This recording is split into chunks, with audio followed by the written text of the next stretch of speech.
Hello, magandang araw po. Dito naman tayo sa ating backyard, sa ating pabuhan. Maaga tayong nagbibigay ng pagkain sa hapunan kasi madali lang umuulan dito. Almost 50% lang ating binibigay na patuka dyan kasi pinapakawalan ko sila kanina. Daming nakain nila na mga damo, mga insekto.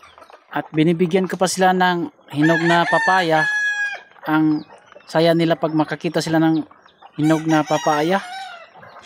Ginaganahan talaga silang kumain. Yun, ngayon, season ng tag-ulan, bihira lang kanilang pangingitlog. At saka ang iba ay naglulugon.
Pag mag-duty ako sa tinatrabahuan, dinalak mo na itong net o itong pinto nila.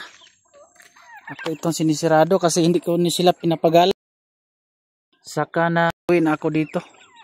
Kasi may ano dito, ang daming manok na nakakain ng aso.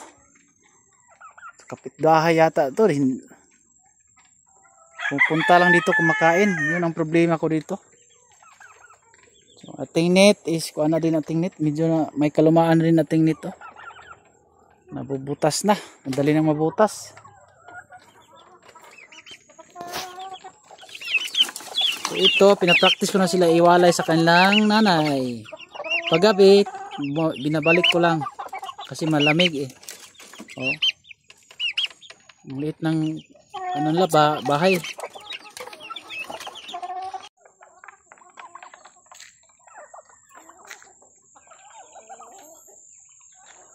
Paggabi mga kabakyard, dito sila natutulog. Oh.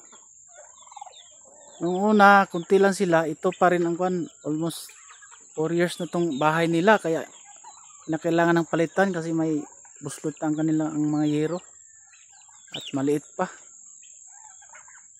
Hindi pa tayo wala pa tayong budget. So, ito ang tulugan nila paggabi.